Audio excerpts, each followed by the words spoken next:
Kemudian di materi yang berikutnya kita pindah ke materi bugot. Secara terminologi, bugot ini makna-makna yang ada dalam catatan saya adalah mencari, dan dapat pula berarti maksiat melampaui batas, berpaling dari kebenaran dan zalim. Adapun bugot dalam pengertian syara adalah orang-orang yang menentang atau memberontak pemimpin Islam yang terpilih secara sah. Tindakan yang dilakukan bugot bisa berupa memisahkan diri dari pemerintahan yang sah, kemudian membangkang perintah atau pemimpin, atau menolak berbagai kewajiban yang dibebankan kepada mereka. Ini pemberontak sebetulnya dibuat. Kemudian kita ambil menurut ulama Syafi'iyah, bugot adalah pemberontakan sekelompok orang atau jamaah yang mempunyai kekuatan dan pemimpin yang ditaati dengan takwil yang fasid, takwil yang rusak. Kemudian menurut ulama Malikiyah, bugot adalah kelompok atau firqah dari kaum muslimin yang menyalahi khalifah atau wakilnya untuk mencegah hak imam yang wajib mereka tunaikan atau untuk menurunkannya.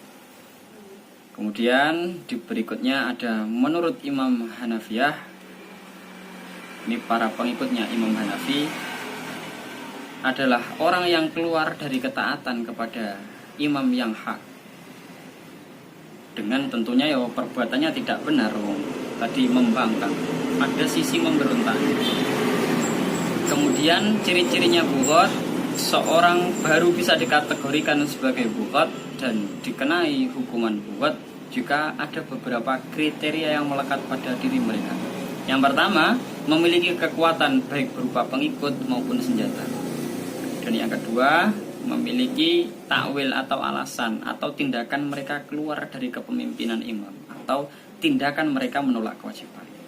Dan yang ketiga, memiliki pengikut yang setia pada mereka. Kemudian yang keempat, memiliki imam yang ditaati. Dalam pemberontakan itu kan pasti ada dalamnya, pasti ada pemimpinnya. Dan di berikutnya, tindakan hukum terhadap bugot. Para bugot harus diusahakan sedemikian rupa agar sadar dari kesalahan yang mereka lakukan, hingga pada akhirnya mau kembali taat kepada imam dan melaksanakan kewajiban mereka sebagai warga negara. Tentulah bahwa kita ini kan sudah menjadi negara yang berdaulat, satu kesatuan yang absolut, negara kita Indonesia. Kita taati hukum yang berlaku di sini. Proses penyadaran kepada mereka harus dimulai dengan cara yang lembut. Jika cara tersebut tidak berhasil, maka boleh digunakan dengan cara yang tegas.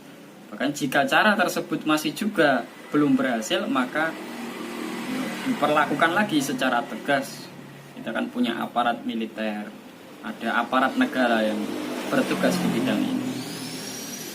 Kemudian urutan tindakan hukum terhadap bugot. Yang pertama, mengirim utusan kepada mereka agar diketahui sebab-sebab pemberontakan yang mereka lakukan. Kemudian yang kedua, apabila tindakan pertama tidak berhasil, maka tindakan selanjutnya adalah menasehati dan mengajak mereka agar mau mentaati imam yang sah. Kemudian berikutnya, jika usaha kedua ini tidak berhasil juga, maka usaha selanjutnya adalah memberi ultimatum atau ancaman mereka agar diperangi. Jika setelah itu munculnya ultimatum itu mereka meminta waktu, yaitu tentunya harus diteliti dulu apakah waktu yang diminta tersebut akan digunakan untuk memikirkan kembali pendapat mereka atau sekedar mengulur waktu. Dan yang keempat, jika mereka tetap tidak mau taat, maka tindakan terakhir adalah diperangi agar mereka sadar dan taat kembali. Status hukum bugot ini termaktub dalam Al-Quran surah Al-Hujurat ayat 9, yang maknanya jika dua golongan dari orang-orang perang mukmin berperang, maka damaikanlah mereka. Para pembangkang yang taubatnya diterima dan ia tidak boleh dibunuh. Oleh karena itu, para bugot yang tertawan tidak boleh diperlakukan secara sadis. Lebih-lebih dibunuh, mereka cukup ditahan saja agar sadar. Nah, intinya kan di poin sadar. Adapun harta mereka yang terampas tidak boleh disamakan dengan harta ghanimah. Kalau ghanimah itu yo diambil dan pindah hak milik. Karena setelah mereka sadar, harta tersebut juga kembali menjadi milik mereka lagi. Kemudian yang berikutnya ada hukum memerangi bughot. Para ulama membagi perang kepada kaum bughot menjadi dua kategori, yaitu bughot yang wajib diperangi dan bughot yang mubah atau boleh diperangi. Bughot yang wajib diperangi adalah mereka yang melakukan hal-hal berikut. Yang pertama, menyerang wanita dalam suatu perkampungan. Kemudian yang kedua, merintangi atau menghambat pandangan jihad melawan kaum musyrik. Yang ketiga, mengambil bagian dari baitul mal secara tidak sah. Yang keempat, tidak mau menyerahkan hak yang telah diwajibkan atas mereka. Yang kelima, secara jelas mengadakan pembangkangan untuk menjatuhkan imam atau pemimpin yang sah atau dibaiat. Yang terakhir itu ada hikmah daripada diterapkannya hukum bughot. Yang pertama, seseorang atau sekelompok organisasi tidak mudah memusuhi atau membangkang dengan memberontak kepada negara. Jangan gampang-gampang memberontak. Segala fasilitas kita paling tidak secara minimal kita hidupnya enak di sini. Kemudian yang kedua, seseorang atau sekelompok organisasi akan memahami betapa hukum Islam benar-benar melindungi kedaulatan negara yang sah secara hukum. Yang ketiga, menghindarkan manusia atau sekelompok organisasi dari berbuat kesemena-menaan yang tidak melewati jalur konstitusi yang diakui oleh negara.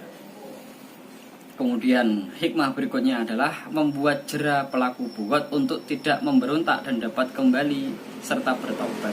Ini yang kelima, jika terdapat perbedaan yang terkait dengan pemerintah maka harus disalurkan dengan cara itu.